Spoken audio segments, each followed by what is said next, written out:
StitchyTube, settle down and watch StitchyTube.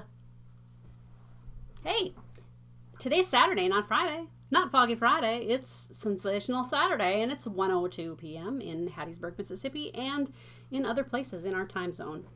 We're in Central Time Zone, by the way, which always seemed weird to me. It seemed like Mississippi should have been Eastern, but it's not. So hello.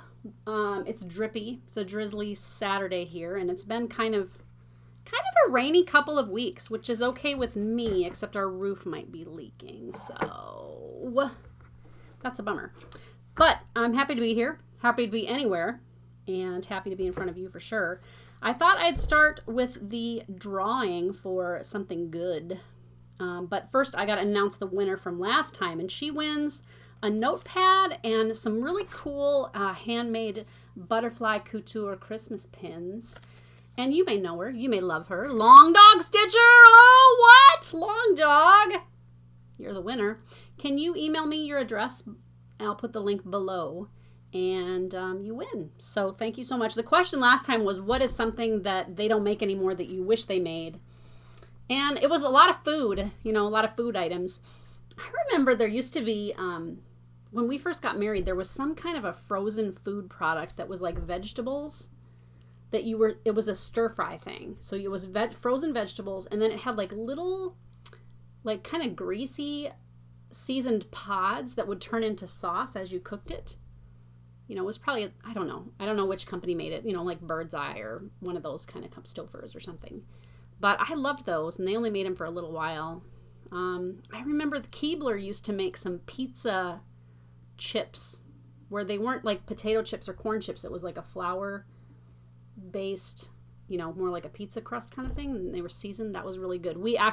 I found them like 6 or 10 or 12 months after the last time I had seen them in Cheap Foods, which was near us, and it was kind of like a, you know, banged up kind of little grocery store where it was like dented cans and things, or just, you know, overstock, that kind of thing. And so stuff was really cheap, and I bought it and took it home. I was like, oh, I can't believe I found these pizza things. And they had expired a long time ago, so they were stale, which was disappointing. So thanks for answering those questions. It's always fun to hear what you guys have to say. The question for next time is related to market coming up. I'm teaching a class on how to do Flosstube. You know, kind of just advice for shops or designers who take the class, and it's filling up. So if you want to register, send me an email. It's free, but I thought I would ask you guys, if you were going to give a piece of advice to a shop or a designer starting a Flosstube channel, what kind of advice would you give them? And it could be something you think they should do or something you think they shouldn't do, or even just ideas on how to shoot videos, what you enjoy and what you don't enjoy. One of the things that is not really a pet peeve of mine, but I take care not to shoot myself this way. Because that's why people take selfies like this, because you look better from above. So I actually have my computer sitting on a Greek mythology book to lift it up a little bit, and I have my chair at the lowest setting, because shooting this way is not super flattering. But maybe that's just vanity, I don't know. So that's my question. What advice would you give, or even just to a regular person? Advice for shooting Flosstube videos. And the prize is, you can go on my website and pick out any chart you want, and I'll send it to you. That's the prize. All right. So don't say giveaway in the comments. You guys know that whole thing. I don't care if you subscribe. I don't care if you give my video a like. I don't care if you don't even like me all that much. You can still enter, and hope you win. Okay. And then I'm going to go into what I'm all into this week. And I'm always into, I don't know, maybe it's just me because I pay attention because I got to come up with stuff every week, but it seems like weekly, there are things that's like, oh, I was really focused on that this week. One of the things that I'm all into is the musical number minstrel show from White Christmas. And we didn't end up watching White Christmas this year. We do probably every other year or every third year we'll watch White Christmas. It's really one of my favorite Christmas movies, and it has a great soundtrack. And we love, all the songs from that. But there's this really odd musical number kind of smack in the middle of the movie where they're getting the show ready, and it's called Minstrel Show. And you see, like, at the beginning, there's a woman, and she's looking at a chalkboard, and they've written, like, practice for minstrel show 2 p.m., so it's like, ooh. And then it's kind of fantastic, but it's a really odd melange of just kind of, what would you say, non-congruous, just odds and ends types of songs. And so they're talking about how, like, oh, I'd love to see a minstrel show from back in the day. Danny Kaye and Bing Crosby. And Danny Kaye, by the way, love Danny Kaye. I was telling the guys today that I sometimes have dreams about Danny Kaye. Like, he'll just pop up in my dreams. I would love to have lunch with Danny Kaye. He would be in my top 10 for sure. But anyway, so they're singing about how they'd like to see a minstrel show. And then Rosemary Clooney comes sashaying in her pretty little gown. And then they start this thing about Mr. Bones. And they go, Mr. Bones, Mr. Bones, how do you feel, Mr. Bones? Rattlin'. Mr. Bones feels rattlin'. Ha ha. That's a good one. It's just like really just this weird. And so somebody wrote that, and then other people were like, yeah, that's awesome. And the crazy thing is, we here in this household love it. So Harrison and I sometimes will just break out Mr. Bones and sing Mr. Bones. I'm going to put a link below. You can watch the whole musical number. It's like 5.5 minutes on YouTube here. So I'll put a link below to the minstrel show. Super entertaining. Oh my gosh, the dancing. But Mr. Bones, how does he feel? He feels rattling. Ha ha. That's a good one. Thank you, Mr. Bones. A lovely little story, Mr. Bones. It's very good. Okay, I'm all into bubbles out of my dish soap. And even when I was little, like sometimes you're like doing the dishes and it's not super fun to do dishes. It's probably one of my least favorite things. It's so strange that like you eat food and it's delicious. You make food and it's fine. But all of a sudden when you put water on the remnants of food, it's gross. I don't know why that is. I guess because it gets kind of slimy feeling and mushy. But you know how like sometimes you pour the soap in and you set the bottle down and you get a couple of little bubbles that go up, and they're really tiny, teeny bubbles. They're very satisfying. I discovered, not too long ago that if you put it in and you give it a little squeeze, you can make a whole bunch of bubbles often. So I do that because it's enjoyable. And let's see, this week I watched probably 3 or 4 episodes of a BBC documentary called The 7 Ages of Britain. I like to watch BBC documentaries. They're very good. A lot of times when you watch, you kind of like a certain type of documentary, it seems like a lot of the same information is kind of hashed over and hashed over and hashed over. This one, I saw like artifacts and art and things that I had never seen before. And so it was really cool. And I really liked the style of the presenter. He was like smart, but not too hot on himself. Sometimes like those historical documentarians, you can tell that they kind of think they're really cool. This guy, he did a really good job. His name is David Dumbleby. David D. And I'm going to put a link below to the first one. I think it's a 7-part series. I watched up until part 5. I really like the stuff for like Middle Ages and King Henry and all that stuff. Very good. It was very, very good. Still on my gluten-free diet. Have lost a couple pounds. Feel less puffy. And I'm into it, but I'm not into it. I made, it's kind of tricky when you're the chef at home. And all of a sudden you have these, things that you can't have that everybody else can have. And we had some bananas that needed to be made into banana bread. I mean, yes, we could have made smoothies, but banana bread is so amazing and the guys love it. And I use the recipe now from America's Test Kitchen, which is in my cookbook. It's really cool because you mash the bananas. I use my potato masher. It's like a wiry thing that you mash potatoes with. And then you just fold the ingredients together just very gently. And it makes like it's really good. It's really, really good. And so I made banana bread last night, and I did that thing where I poured it and then did the thing with the spatula where you get all the last of the batter off the spatula. And I went like this, and I went, oh, no gluten. And then I kind of had this battle with myself, and like the little angels popped up on my shoulders, and it was like, go ahead, lick your finger. No, don't lick your finger. I don't know what their voices are. Is this the good guy? Lick your finger. I guess the devil has a high voice. Lick your finger. It won't hurt anybody. And the good angel says, no, you have to stick to your diet. I did not lick my finger. I will say, this morning I went to take them out of the pans, and I picked up a crumb and popped it in my mouth without even thinking it. So I have had 1 crumb of gluten, and I don't feel like I broke my diet for that. I'm all into Comfort Zone, which if you have cats, sometimes they don't all get along. We have a lot of cats in our house. And Fitz is newer. Fitz, are you here? Fitz. There's Fitz right here. Fitz. I like it when you know.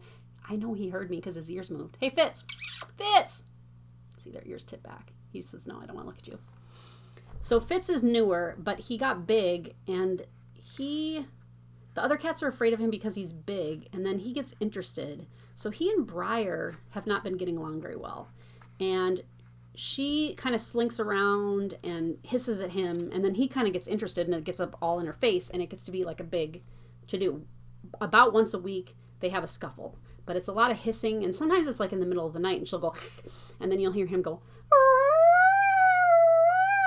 he makes this weird noise. 3 o'clock in the morning. I'm like, this has got to stop. So I forgot that you can get pheromones that come in like a Glade plug-in kind of a thing, and it calms cats down. And she kind of tends to hang out in the kitchen, and I put towels on the seats, and so she kind of sleeps on those and kind of hangs out there. And so I put that in the kitchen because she's, by acting the way she does, she's kind of egging him on. And so I'm hoping to, and I think it's made a difference already. It just came like a day and a half ago, and I think it's already calmed down some. So if you're having trouble with cats, you can get them on Amazon. Go ahead and get like the multi-pack because it's usually a better deal. You can also find them at like, any pet store or whatever. And it really does help. So I would recommend it. And then the last thing that I'm all into is the original Go Walk shoes. Skechers Go Walk. I've told you before, I've got not great feet. And,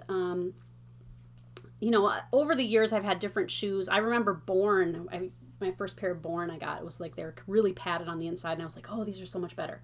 Well, a number of years ago, I found these Skechers Go Walk shoes. Amazing, amazing. And here's what they look like. This is my new pair that I got on Amazon for $29. It's hard to find the original ones. They've changed them up where it's like the inside isn't as comfy anymore, and the fabric on the outside looks really cheap, and the colors aren't good. The original, so you're looking for the Skechers original Go Walks. These are amazing shoes. They're super light. They have a flexible sole, and they're soft on the top, almost like a neoprene, sort of. You can wash them, and they wash up great. And if you have like hammer toes, claw toes, wrench toes, jackhammer toes, whatever, these are helpful because it's not leather and it doesn't press down on your toes. It gives your bumpy toes area to breathe. So I recommend these. I showed them to Steve. I said, oh, look, I got a new pair of the original Go Walks. He said, buy 100 pair. Just buy them because you're going to be so sad if you can't find them anymore. They're hard to find. I used to be able to get them at the bookstore or at the shoe store. But anyway, so original Skechers Go Walks. And you can get lots of different colors. And they run pretty true to size. And I would not say they're too narrow nor too wide. They're kind of just a regular width. Okay, that's what I'm all into. Yep, that's what I'm all into this week. I'm getting ready for market. It seems like as a designer, you feel like you have the buffer of like the holidays. It's Thanksgiving and it's Christmas and you're like, la la la. And all of a sudden it's January 2nd and you're like, holy crap, I have 2 months to get ready for market. And there's a lot that goes into getting ready for market that I think, it's because it's a cash and carry show. So you have to think like way ahead of time. What do I want to design? What's the season going to be? Are there series I need to continue? It seems like the lighting just got weird again. I don't know. We're going to dumb that down a bit. And so you have to think like, okay, I got to order enough ink. I got to get enough paper. I have to make sure I have enough baggies to put my charts into. I have to chart things. Am I going to have a model stitcher do them? Am I going to do them? How many things do I want to have? If you're going to do kits, you have to like think ahead to like how many am I going to make? So then you have to plan like how much thread am I going to get? Is it all going to be in stock? How much fabric do I need? Is it all going to be in stock? It's a lot of planning. And I think this year I normally try to take a kit, and honestly they end up just stressing me out because they're a ton of work.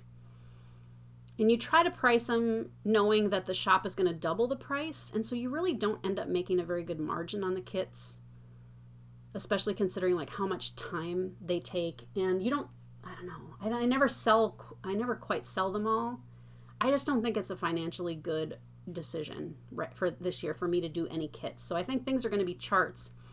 I got a link to the store or the show program this week where they want you to kind of go in and, check your information, make sure that your address is correct in your email and what you had to say. So it's like you have to turn that in way back when you register for Nashville. So you have to kind of think ahead. It's this description in the show booklet. So it's like you have to think ahead way back then. What kinds of products am I going to have? And some people just kind of do the same one every year where it's like, oh, you kind of know who we are. We're awesome. But I was like, okay, let's see what I promised I'd have at market.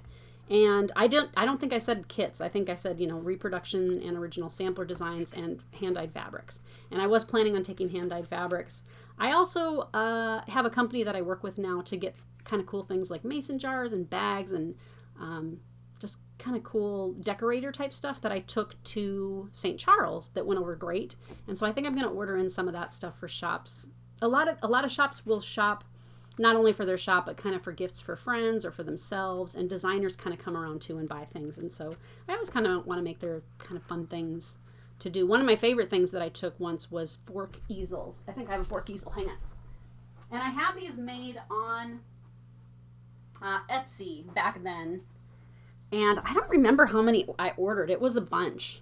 So it was just, it was a shop and they had done some and I said, hey, look, can you make me 100 of them or whatever? And they almost all sold. This is the only one I have left. And it's an easel, so it sits and you can prop up a little piece in the fork. They were super popular and that was fun.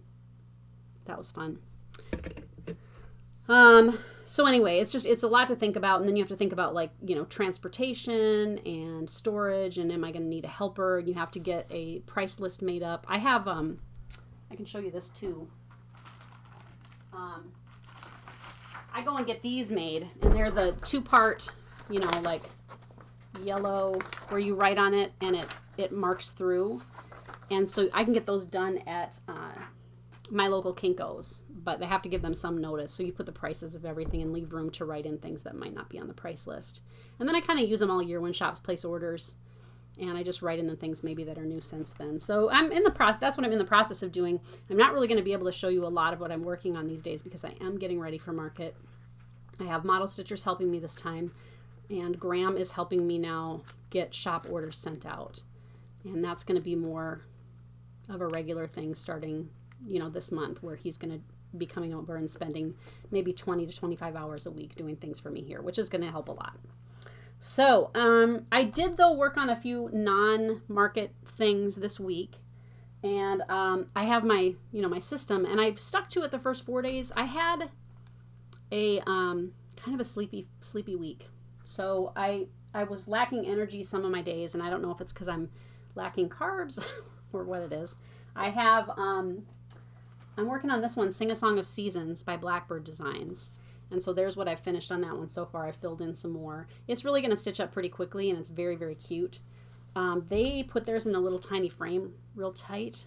I think I'm going to make a pincushion or something. I really like making those little stuffed pincushions. That's super fun. So that's one thing that I worked on. I worked on the last couple of nights. I kind of got on a roll and I was like, you know what? I don't want to put this down. This is called Salem Village by Not Forgotten Farm. I'm stitching it on a piece of my hand-dyed fabric. And that's how far I am. I think it's really, really cute. It's just in DMC and it's on this piece of grungy linen, which I really, really like. That one I probably will frame. You can see it goes down to the bottom. So there's one more house, and then I think it says Salem Village in really big letters at the bottom. So that one's really fun. I just love stitching on 40 count. That's my favorite. I finished this. I don't think I showed it to you, did I? It's done. My little birdie. So I have to finish it still. And the charts that come with the button packs are on the way. They've been shipped, but they're not here yet by just another button company. So look in my news section of my website coming up here in the next few days, and I'll have that up. It was really fun. Super fun to do. And I think it turned out really cute. I think I'm going to pop that in a frame.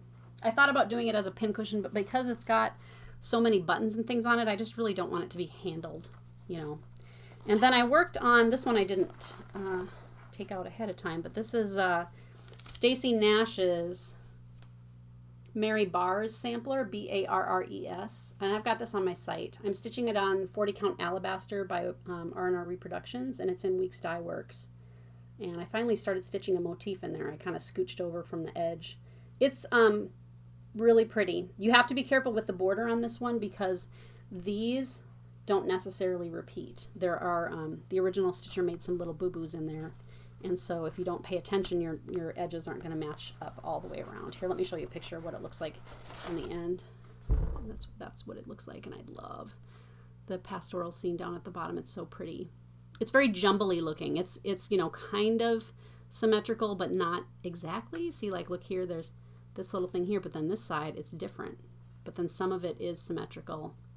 I really like it. It's very big, and it's going to be really, really pretty. It's going to be very feminine looking, which I like.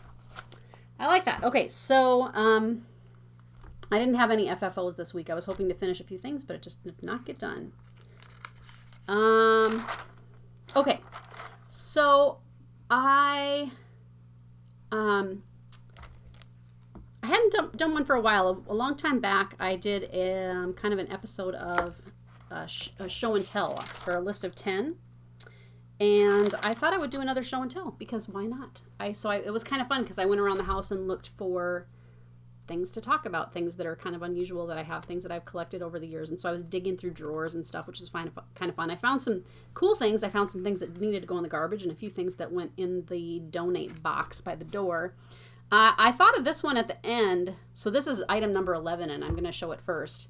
I don't think I've shown this, or if you've seen it. It's very heavy. I bought this in Lake Country in Minnesota about 15 years ago.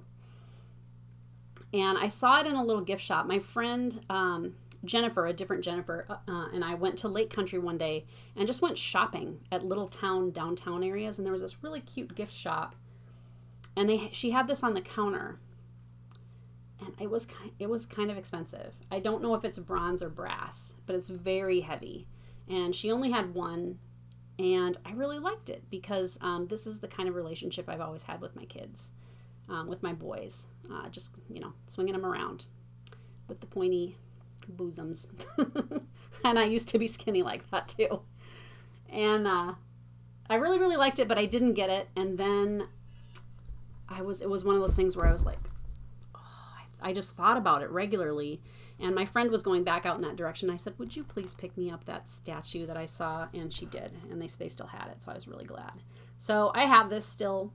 I really enjoy it. It's kind of modern.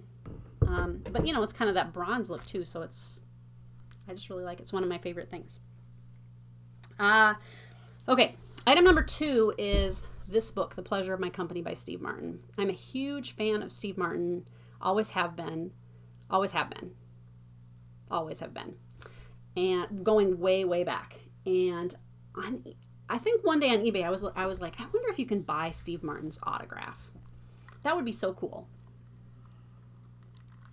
And there were a number of autographed, like, advertisements, posters, albums, that kind of thing. Well, this book, I love his writing too. He writes novellas, and they're just very quirky. I don't know. They're very smart and sweet and bittersweet in a bittersweet way. So it's not a big book, and it hadn't come out yet. And so the listing said autographed copy of The Pleasure of My Company, and I was like, I didn't think that had been released yet, but maybe I missed it. And so I bid on it, and let's see, original price of the book was $19.95. I think I paid $25 for it, and I was like, I feel like his autograph is worth $5 extra because I was going to buy the book anyway. Well, I didn't get notification that it had shipped, and I kind of was like, well, you know, I wonder where my book is. And it didn't come, and it didn't come, and it didn't come, and it didn't come. And I didn't check on it. I trusted that he was going to send it. He had a good seller rating, and then it came. And I was like, oh, my book. Oh, okay, so this was 2003. Okay, so it came, and I excitedly opened the book. And it says, to Teresa, Steve Martin. He wrote my name. What it was is the man who sold me this knew that he was going to the book signing. And so he didn't say this in the listing. He just said that it was an autographed copy of this book. And so he asked me what my name was, or what name I guess my name was probably on the purchase thing. I'm not sure.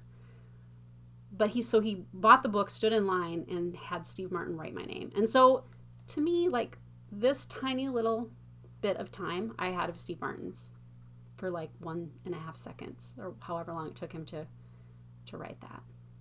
So when I got it and opened it, I was like, ah! And I contacted the original seller, and I think I told him I loved him. But just to show like how far back this goes, so that's 2003. This is the first book of Steve Martin's I ever got, called Cruel Shoes, and you can see it's worn and yellowed. And this was from 1979. And this one also has an autograph in it. Teresa, Merry Christmas, 1979, love, Dad. I was 9 years old. That's how far back my love of Steve Martin goes. And I went as him for Halloween one year. I used to go to Skateland. It was like, like a roller skating place in Fargo. And I would take along a rubber nose and glasses and an arrow through the head. And the song King Tut was popular at that time. It was probably like 1981. I was probably 11. And when that song would start to play, I would run back to my locker, grab my props, and then skate around to that song with my props on. I was a big fan. But so I got this book when I was 9. There are swear words in here. And I was like, it made me feel very grown up. And I remember my dad taking me to see, not Pennies from Heaven, Dead Men Don't Wear Plaid. And that might have been a rated R movie or rated PG for sure. And again, I felt really grown up going to that. This book contains great essays, including How to Fold Soup, The Year Winter Lasted 9 Minutes, The Vengeful Curtain Rod, and Dogs in My Nose. It's kind of absurdist humor, a lot of it. And this is also one of my prized possessions. I love this book. I think every book he's written. So that's show and tell number 2, I think, right? Okay, so this is another memory. I don't know if you remember these. Oop, I'm going to get glare. So this is the Tommy Pocket games. Ages 5 and up there. And this one is the racetrack. And so you do this, and the cars race around the track. And so I remember when I was young, like, 2nd grade, 3rd grade, 4th grade, I think these were a thing. Does it have a year on it? It doesn't. And it's kind of, so I bought this as an adult, like 5 years ago. We used to do Christmas shows at the Catholic school that I went to. And you would wait in your room. Our school went all the way from 1st grade to 8th grade. So there were 8 grades that had to sing. And when it wasn't your turn to sing, you would just be waiting in your classroom. And you could bring things to quietly do. And so a lot of kids would bring these little Tommy games. And I didn't have any.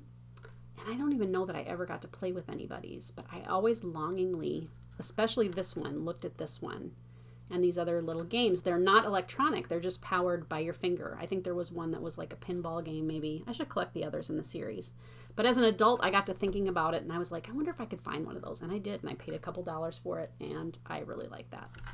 So I don't know if you remember those, but it's got, there's probably like pebbles or something inside there. Who knows? Okay, the next item. It's a little pearl. And it's in a worn little envelope. I really should get something done with this. Maybe I should tell my husband this is what I want for my birthday, is to have him go and maybe get this set in a necklace or something. It's a little pearl. Little tiny pearl.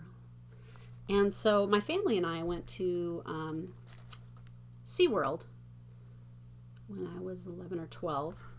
A lot of these go back to that age, huh? Must be where I keep all my stuff. And we went to SeaWorld, and you could buy I had saved up my babysitting money, and you could buy an oyster. And it was almost like a swimming pool at that time. I don't know if they still have this these days. You can do this also at Epcot, I think, at Disney World. Or at least you could the last time I was there. But they don't have a pool. They just have like oysters in a bed of some sort. So, they're seeded oysters, and you don't know what kind of pearl you're going to get. And so I paid, it was $6 or $6.50.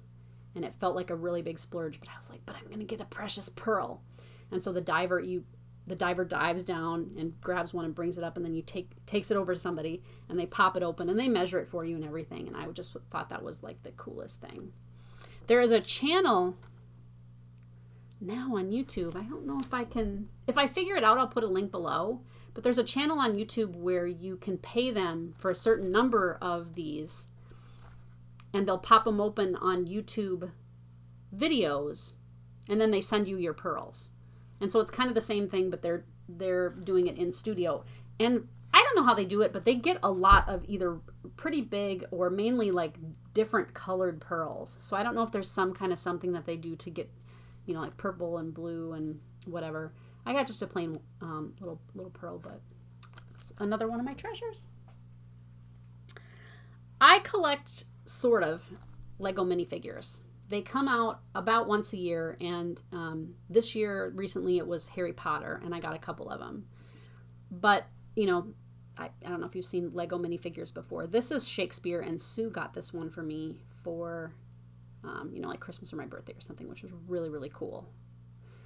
But there are a whole bunch of different minifigures, and they're blind bags, which means you don't know what you're going to get. So, like, there might be 20 different minifigures in the series, and when you don't know until you open it what you got. So I got 4 for Christmas. I got like 2 cats and a Rocket Man and something else.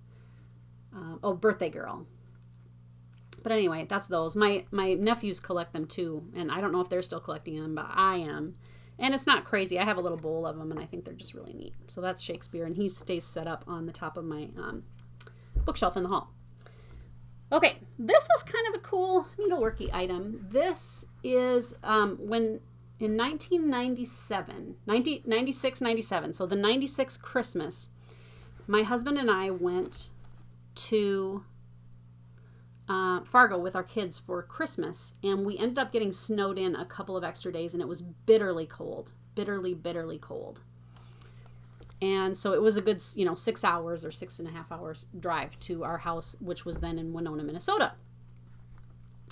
And so we were stuck a couple extra days, and as we drove up to our house, maybe some of you who've had, it's such a strange feeling to, like, we pulled up to our house and something wasn't right, and I couldn't process it right away, but there were giant icicles like coming out of everywhere out of our house. And I was like, I couldn't put it together. And we went in, and our landlord was in our house, and a water pipe had burst, and a neighbor had like just called it in. So it was just kind of coincidental that he was there. Our oil tank ran out of fuel while we were gone. And then it got so cold in our house that a water pipe burst, and we lost a lot of our possessions, including pretty much my entire stash. And I'm not really tied to, possessions. There's not really anything, there's not much in my house. As much as I love these little items that I have, they're just things. And so they don't really matter to me. I guess I would grab my cats first, and then I would start grabbing samplers. But anyway, I lost almost everything. And there was this, I had a website at that time that was just a needlework website. I think it was called Teresa Vanette's Needlework Page or something like that. And these nice ladies, and I don't have their names anymore. I don't know who it was. If you're watching me, let me know. I would love that. They sent me a whole bunch of stuff, including like a gallon baggie full of DMC floss. And one of them made me this. And I can see it's a little bit dirty even. I've had this for 22 years now. And so you open it up, and then it falls apart, and it's a little place for your pins, needles, that kind of a thing. And then this is for a thimble. And I just found this looking through my stuff, and I was like, oh my gosh, I totally forgot about this. So I guess I'll kind of try to wipe the stain off or whatever. Oh, is it signed on the bottom? And one of the gals made it. What does it say? 1997. It looks like it says Hay maybe. Or May? Oh, May 97 is when she made it, I betcha. So anyway, if you watch me, thank you so much. Get in touch with me. I'd love to say hello to you. That really meant a lot. It was so very kind of these ladies to reach out. Okay, another show and tell. You guys know I love Hall & Oates, and I found these two while I was looking for stuff for show and tell. I found these on Etsy, and my husband bought them for me for Christmas one year. These are originals, and I'm going to go get them framed because they're amazing. Kind of poppy original paintings of Daryl Hall and John Oates. You gotta love that mustache. You gotta love the hair. It's all kinds of goodness. So these are, and I don't know if can I tell? Allison Gritchell, maybe 2010. So these are 9 years old already. They're amazing. I'm getting these framed, so I will show them to you. I'm gonna go up in the attic and see if I have a frame and I can get a double mat or something. Super cool. Okay, so that's me at prom as a senior in high school in my very fancy dress with my red stockings and my red high-heeled shoes. I was a skinny mini, and so the dress I had purchased. Now, as a junior, I did not get asked to prom. And I graduated with a class of about 108. So we did not go to a large school. I was pretty devastated that I did not get asked to prom. I thought I was like funny and nice and not terrible looking. And I don't know. You know, it was one of those things too when like I just really didn't get asked to dances. And my dad was always like, "You're just intimidating. People are just, you're so fabulous that people are afraid." And I was like, I don't think that's what it is. I don't know what it was, but it was, I don't know, it's kind of hurtful when you feel like you're not chosen. So I didn't get asked my junior year. A friend of mine, Carolyn, also did not get asked, and we had a sleepover, and we were like, we're gonna party all night. It was like the saddest little party. We went to the grocery store and got strawberries and watched a movie, and we were like, we just went to bed. We were really sad. Now, I had a boyfriend senior year. His name was Mike, and he was very, very sweet. And so the summer before, I kind of took a gamble at Crazy Days downtown, the sidewalk sale, and I found this prom dress, and it was red, and it went all the way to the ground, like a Cinderella type gown, where it was just like a big poofy thing. Well, what was in, I paid $40 for it, I think. So I was like, okay, that was before I had a boyfriend. So luckily then I had a boyfriend. So what I did is we knew somebody from the church who did alterations and things, is we had her make it into one of these like bubble skirt dresses, which were very popular at the time. And I think, I don't know, maybe it was another $25 or something for her to make this into that. The dress itself was a little bit too big. I don't know if you can really tell. It kind of hung on me. It's like the shoulders would never stay up. I was really, really thin. I think I weighed about 120 pounds. And then I had these red stockings that my mom had purchased like before, not knowing. And they were the kind of stockings that like they're held up with like elastic on your leg, but my legs were so skinny that they kept just falling down all night, and I'd have to like try to hitch them back up, like falling, not just like slipping, but like whoosh, all of a sudden they'd be around my ankles. So those were not the best idea. The heels were like 3 or 4 inches, and I got those also at Crazy Days, and they hurt my feet. That was my prom dress. I should have brought a picture of me with Mike, but anyway, that's me in our living room next to the grandfather clock. And like, what terrible staging that is. I'm going to stand next to the clock, but I'm going to make sure that I stand exactly in front of it, so it's like this weird, and then make sure you get the outlet. But this was back before digital cameras, so the fact that you got a good picture at all, but used to be kind of a miracle. Remember, you used to go and you'd pick up your pictures at the store, and you'd flip through them, and it's like, oh, his eyes are closed on that one. Oh, she's making a weird face. And it was like a gamble. It was like playing the lottery every time you brought in a film, and it was like not cheap. I remember thinking like, oh, it's expensive to get these pictures. And now it's like you can just print pictures all day and take pictures all day. I would love to get one of those. They make those little cameras now that are like instant cameras, and they print your picture right out. I think those are really cool. I know the kids like them, but this was something else I found. I think I'm almost at the bottom. And this is what I went looking for. I used to subscribe to Mary Engelbreit Home Companion magazine. I don't know if you remember that. It was a really great magazine. I wish I still had the magazines. I sold them at a garage sale, but first I tore out all the paper dolls because I always really liked the paper dolls. This one's really cute. And I've never cut any of them out. But like, look at, there's a little bag of potatoes and tiny little like kitchen things. And there were some that had gift tags, and they're printed on nice paper. Oh, this one. Oh, this is cool. These are postcards that actually came printed in one. But I still have all the, I think every single one. I think I subscribed to that magazine from day one until the time that it ceased. And so I think I have a complete collection of every single. Now they used to print them a full page, but then they went to a half page because they said it was more economical. And it was still the same number of outfits. She just was kind of smarter about how she arranged things. And they just, look at how much detail is in those. So I haven't even looked through them yet. I'm going to leave them out so I can look through them later. But I thought this one was kind of neat. I had taken this out too. She used to do like prints sometimes too, where there would be a print in there. And so this one is cool. So here it is. I'll read it for you. It says, "Be not the slave of your own past. Plunge into the sublime seas.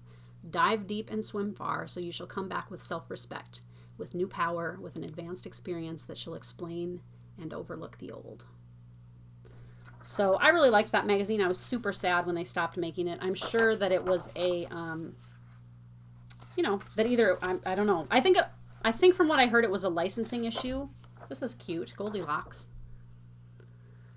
I think it was a licensing issue. And for a while, she also used to do a newsletter, and I've subscribed to that too. It was like a little newsletter. It was like just a pamphlet-y sized, maybe like, 12 pages or 16 pages. And it would have, I wish I had kept those.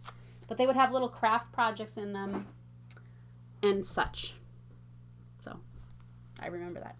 This is not the original one. This is a repurchased one. Gordon of Sesame Street storybook. And I had this on my Amazon list because this is a childhood memory for me. And I learned to read young. I was 4, I think, when I started reading. And my mom didn't know it. She had me subscribed to like the Dr. Seuss. They used to come in brown sleeves. And it would come like once a month or something. I would get a book. And I loved to be read to. And my mom had dropped me off at a friend's house one day. And they had twins that were 1 year younger. So I was 4 and they were 3. And when my mom picked her up, Judy said, "Teresa sure did a good job reading to the kids." And my mom was like, "Teresa can't read." And she said, "Yes, she can." So I just could read. And then I don't know. I don't know how I learned. Probably just from being read to an awful lot. That's sometimes how it happens. And so then the next year I went to kindergarten. So I was 5. And I took this book. This was one of the books I had. And it has wonderful illustrations, including, I'm trying to remember this guy's name. I think he still does illustrations for the New Yorker magazine. He's like a famous cartoonist dude. Does it say? Milk Pail Peters. This is a great little book. Look at how cute. It was a beautiful day on the farm. But anyway, this was a book, and I think what I read was there's this one story about Garbage Island. And that was the Fisherman. So it's a story about Fisherman. He's like a superhero, and you can see it's paragraphs, right? And the Fisherman, he's like a superhero, and he there's Greedy Grimes, and he puts too much garbage in the ocean, which that's so super, and he takes too many fish out, which is very modern because this would have been 1975. But he ends up stranding the pirates, or these dirty pirates, on an island of garbage. So I remember taking this to kindergarten for show and tell, as I'm doing now. So this is 44 years later, I'm doing for show and tell again. So I had this book. I brought it for show and tell. I can, how you can sometimes, like, you can just clearly see something in your mind. I remember getting my book, standing up, going to the front, and the teacher had a stool there. And I sat on the stool, and I put this book on my knees and opened it like this and read upside down, just looking down at the thing. And I can remember clear as a bell reading this story to my classmates. And I got done, and I just was like, well, that was show and tell. And my teacher was like, So there was kind of like a little bit of a kerfluffle where I felt like she was talking to me, and then I got hauled off to some other room somewhere, like the second grade teacher's room, and they handed me some books, and they were like, here, read this. And I'm like, okay. And I just read it. And then, they'd hand me another book, and I'd read that one. And then they just were kind of like, wow. And then that was it. It was like, I was like a dog that could do a trick. There was no like special class for advanced readers or anything. It was just kind of like a wow, and then that's interesting, and that was it. But anyway, we never could this book fell apart eventually and was thrown away. And we never could, figure out, we couldn't really remember what it was called. And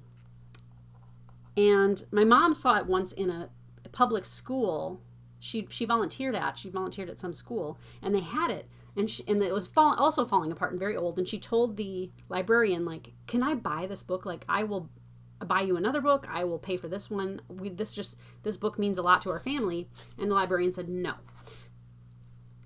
15 years later, I found it on Amazon, used, and I put it on my Amazon wish list, and my sister bought it for me. So that's the story. And then my last show and tell is a book, also a much bigger book.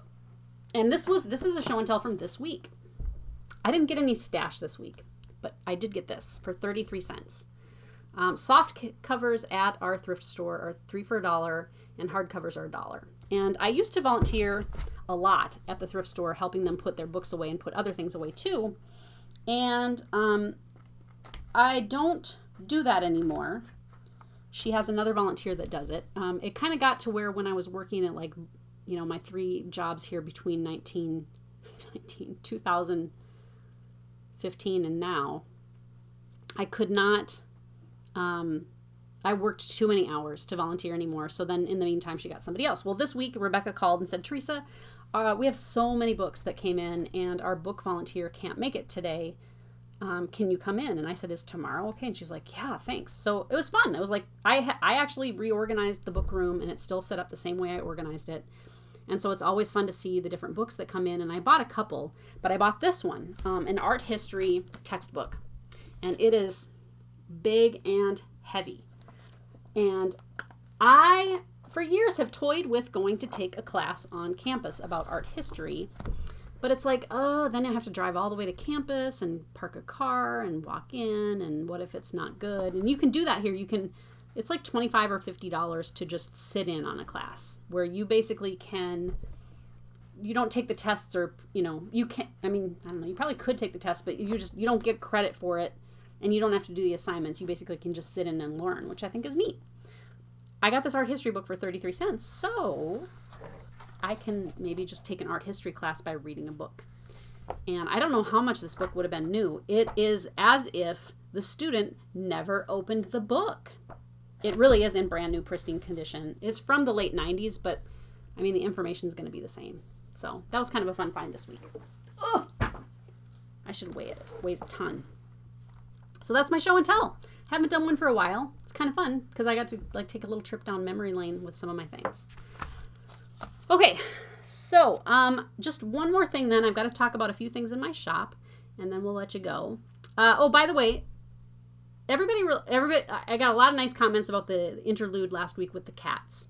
If you get a picture of your cat watching me on YouTube, send it to me, and I'm already getting more pictures of cats watching me on Flosstube, and so I'll do it again sometime. If you want to send me a picture of your cat, my email address is below. Still adding new things to the shop. It's been kind of a quiet 2 weeks, and I was like, oh, why it's been so quiet? It's so super quiet. And then I was like, oh yeah, everybody's stitching from stash. Everybody started the New Year's off with their New Year's resolution. They're like, I'm not buying anything. That's fine. But I did get new things in this week that I thought I'd tell you about. I first want to say that I've had to increase my international shipping, and I'm so sorry. I'm so sorry. It's so expensive to ship overseas. And, since last June, I've been doing, international shipping started off at $9, and then I bumped it to $12, just a flat rate. It is so expensive that I actually lose money on some orders. Shipping to New Zealand and Australia is pretty much always $22 to $24. I would say that's the most common amount. I have spent more than that. I think once I spent $37 shipping something to someone. And I love you people. I love you. But I can't afford to to ship things to you at a loss. So I have bumped the rate up.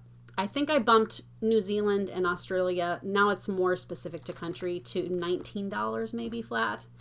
And I bumped up Canada a little bit and the UK a little bit. And it just is so expensive. It used to not be so expensive. I'm sorry that it is.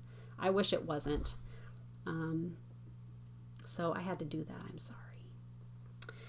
But I do have new things in the shop, including some stuff from Scarlet House. And I'll flash pictures right here as I go.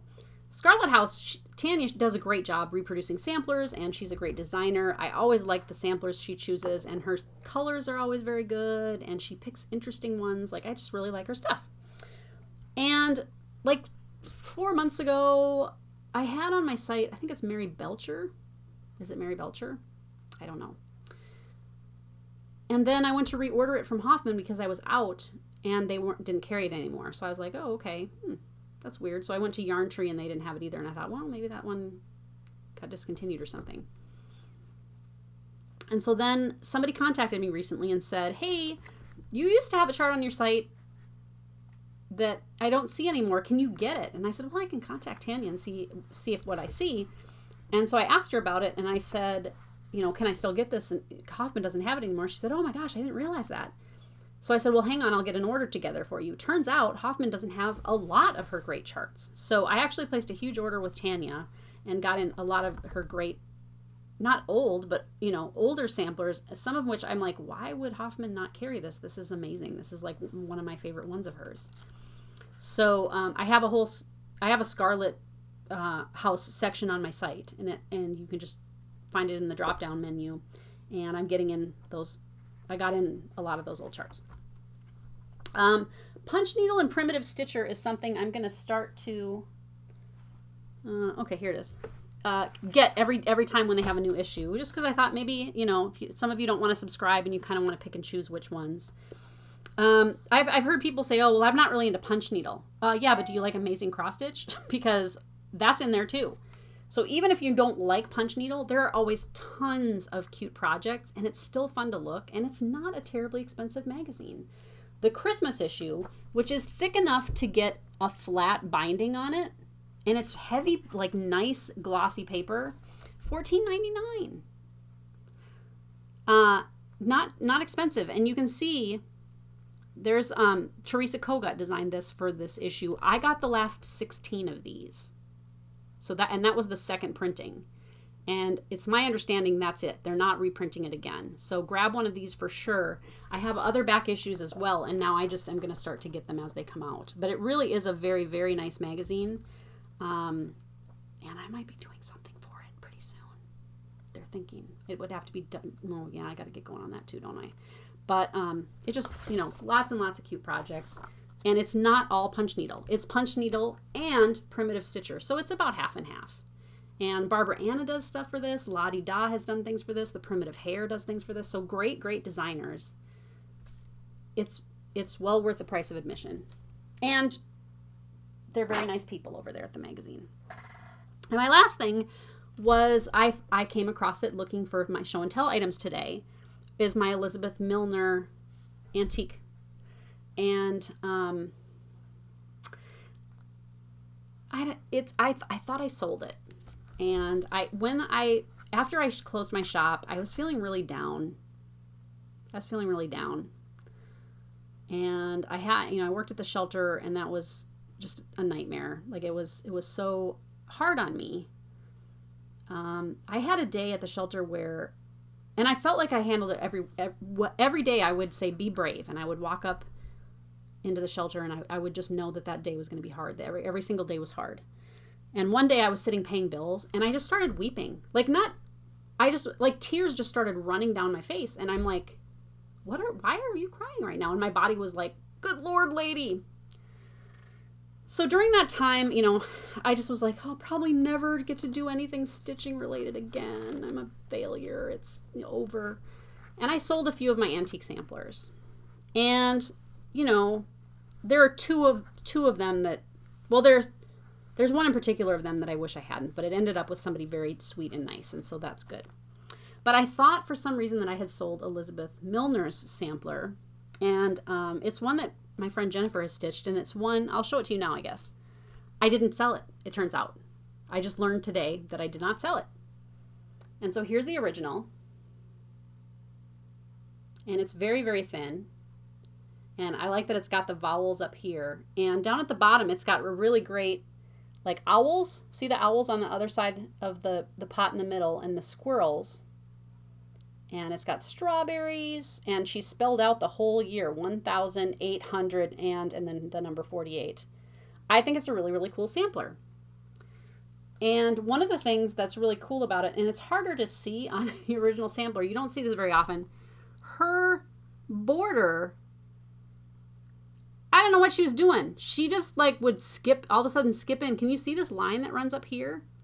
All of a sudden it's like a jog and then more, and then another jog and then more. It's like she couldn't decide how wide her sampler was going to be. I think she stitched that first. She should have stitched that later. Because see here, like the line goes right through here. And it's stitched in silk.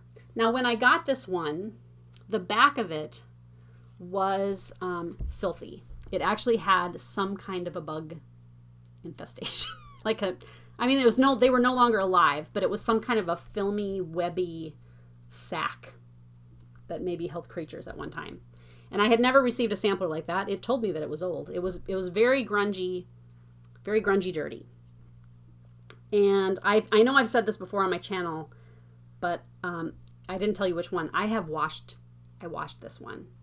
And I don't recommend that you ever wash a sampler, an antique sampler.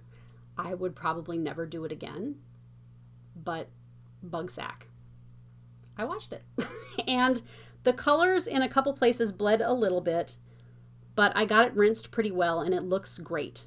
I mean, it still looks legitimately old, but the bug sack is gone. Thank goodness. And I suppose I could have, that's how I handled it. And it was okay. So this one actually is available on my site as a chart, not as a download, but you can get a hard copy of this. Back in the day, one of the last years that I had my shop, I actually offered this as a 5-part chart for free, where you got a section of the chart each month as a free chart. And so it kind of encouraged people to buy something every month for 5 months so that they could get a free section of the chart. But then once that was over, I just was like, you know what, I'll just release it for sale for people who might have missed it or whatever. The verse is kind of funny. I forgot that until just now when I was looking at it. So here's the verse. Seek to be good, but aim not to be great. A woman's noblest... Oh, I gotta put it down. A woman's noblest station is retreat. Go away. That's your noblest. Your noblest station is to go away. Her fairest virtues fly from public sight, so be meek and mild. Domestic worth still shuns too strong a light. So it's basically telling you to just be a meek, mild woman. Be quiet. Stay in the kitchen. I kind of love that. Poor Elizabeth. Her teacher was like, she probably wanted to, I don't know. Poor Elizabeth. That's a sad lesson to learn. But it's a very pretty little sampler. It's stitched just in a couple of colors of silk. And I am so glad that I still have this. You can see on this sampler the rusty, see these little rust marks? This would have originally been nailed to a board with nails, like actual iron nails or whatever. And so a lot of times you see these rusty marks on the edge. They didn't, do stretching with or lacing with acid-free materials back in the day. They just hammered it to a board and said good enough. So this is her sampler. It's in great shape. I need to go get it put in a frame now. Now that I feel like I got it back. Like somebody was just like, you know what? I bought this from you a few years ago, and I'm just going to send it right on back. It's got some crowns on it and eyelets. You got to love eyelets. So anyway, that is the third thing in my shop. It was super great hanging out with you today and with Mr. Bones. Do you know how he feels? He feels rattling. And I will talk to you guys soon. Right, Ty? Right, Fitz? Fitz! He can hear me. Bye!